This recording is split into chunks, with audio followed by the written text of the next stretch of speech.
Christine and I are lasering my first stone. So that's the laser bead going back and forth. Then we picked a random file from online just to try it. So there's a little cross going back and forth here, which is, I suppose, telling us the pace at which it's finishing. It just finished. Oh yeah, it's down at the stuff we don't even want to get. Okay. Yeah, yeah. Let's see if it worked.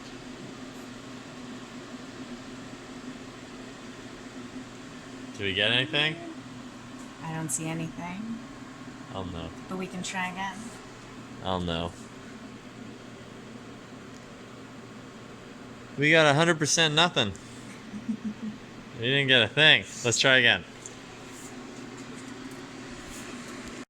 So Christine thinks our power setting was too low. Apparently, this is my second time ever messing with the laser cutter, but first time with stone. So apparently we can adjust the speed that the laser's going back and forth and also the power at which it's etching. So now we're gonna modify the settings. We hear a noise now, it's going ch ch ch ch. Oh, there's little flashes on the stone. So it might have been because we forgot to focus it. Like the distance, the laser is from stone. So we did this time and the power is also up higher. And we're running through Fox. This is the grand reveal. Ooh. Did it work? Ish. Ish? There's something there. Let's see this. It's not beautiful. Let's see what we got. So if we refined it, do you think we could get it pretty? Totally. So something happened. It looks like a little kid carved it. Because it's splotchy. I think that it's the speed that it's going over because it's skipping areas. Right.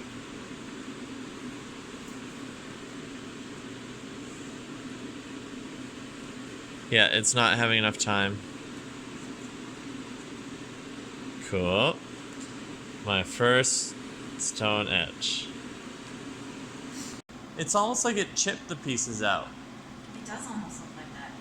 Okay, we're trying number 2 now on a slab, on a polka dot agate slab. And we hear the noise again. So we slowed the laser down, but we're doing the same power on a 65 watt laser. Okay, we just finished this one. What do you got for me? I got a cute fox. Hey, that actually worked really well. Look at that. It's almost like you know what you're doing. Let's see this. That's pretty cool. Nice clean lines, right? There's not a lot of over chipping. The line weights are all the same weight. Is that because of the drawing? Should be, Yeah. The drawing has the same line weights. But if we do thicker areas in the line, it would do that? Yeah. Right, because it's going back, it's like a printer. It's like a printer. Right, okay. It's just when it's cutting, it only has the one line width.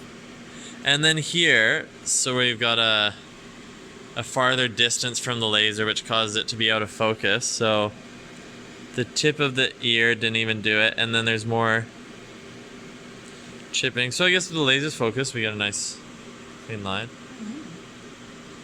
Awesome. That's super cool. Now we're doing files that I think are pretty neat. A doggo, a husky. What are we doing with help? Oh, I was just, it's just like, it's narrower at one end. Oh. So I'm just going to prop it up with a little piece of wood. Sorry, I didn't realize that. Let's just use a different stone. Oh, okay. Let's do it on any of these. Alright. It's kind of a square image, right? This way? Yeah. Sure. And I just want to see how it works. And later on, like I would cater the stones to the image once I... Oh, for sure. Oh, I don't need this down yet. I don't know what I'm doing. Me neither. I have to put these on first.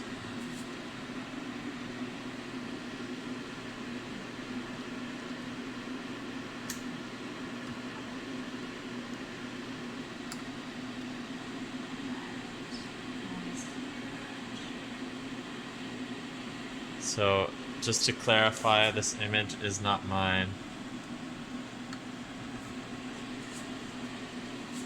But we're experimenting, and I promise I won't sell it.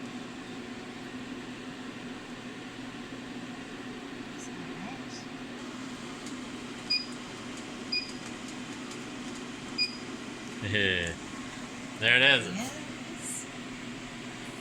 Now I'll get a focus on this guy.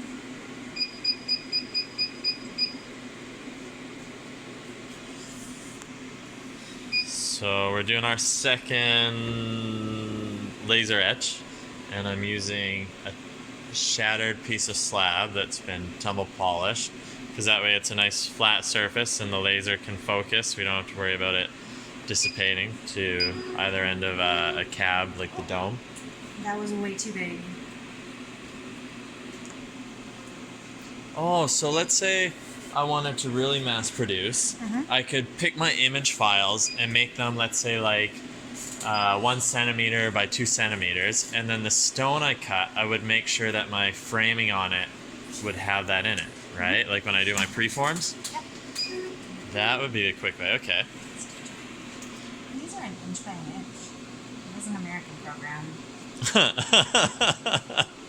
Everything else is in millimeters, but then it's also in Fahrenheit. Right.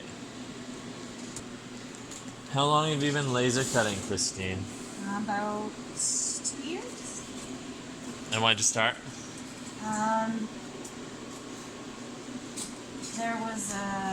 There's a lab at my work, and I desperately wanted to get away from my department and office, and that seemed like a fun way to do it.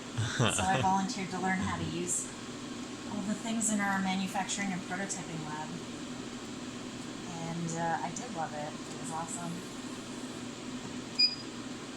And then I became obsessed. The taper's at the bottom, so it should fit in just fine. Awesome. Alright, let's give it a... Let's hope for the sound.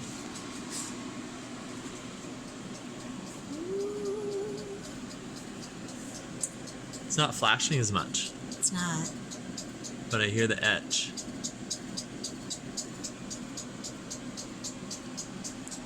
I wonder if... Did it flash on... Oh, the agate was more transparent. This is a more opaque stone, so maybe it picked up throughout the inside of the stone and made the stone glow. That could be. There is a little bit of flashing. Yeah. But you're right, it's not as dramatic as last time.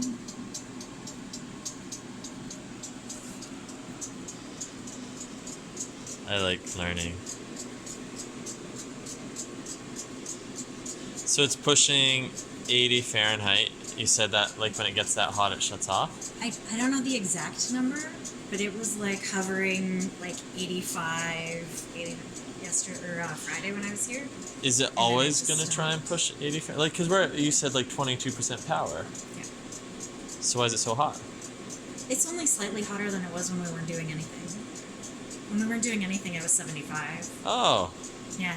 okay. So even if we kick a lot more power into it, it's not going to go much higher than that. It shouldn't. Almost done. There's the little cross going back and forth on the picture. Ooh.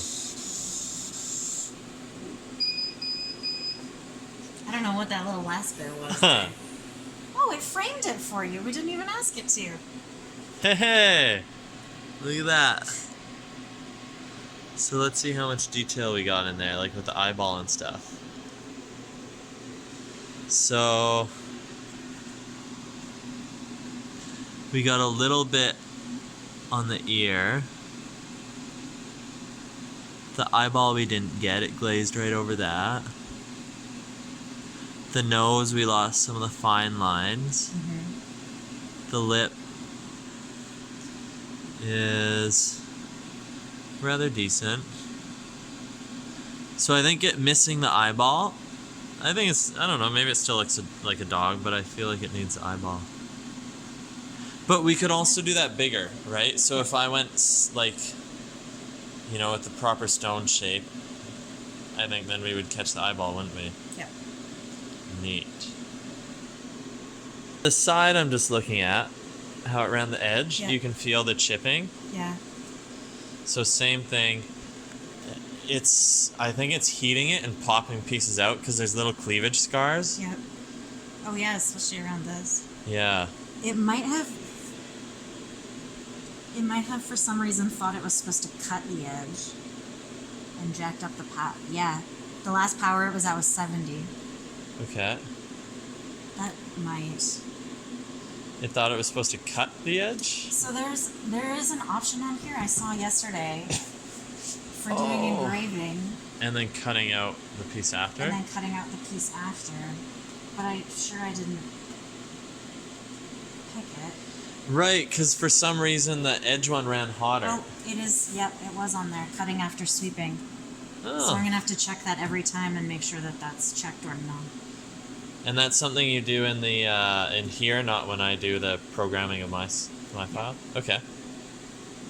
Yep. Right, because that little fox we did, the edge was probably so far outside that even if the setting was on, it was cutting outside of the rock. Right. And I stopped it before it got to the end every time too, Yeah, because I didn't want it to do that big black bar at the bottom. yeah. But would it have done the black bar and then cut? Yeah, I would have done the cutting last. Oh, okay. That's fine. Yep. So it Interesting. looks like that's on by default, so I'm gonna have to make sure I turn that off. I still think that's pretty cool. That makes sense too. The things I was cutting out today, like they have round corners. Time to make up a whole bunch of blanks. Mm-hmm.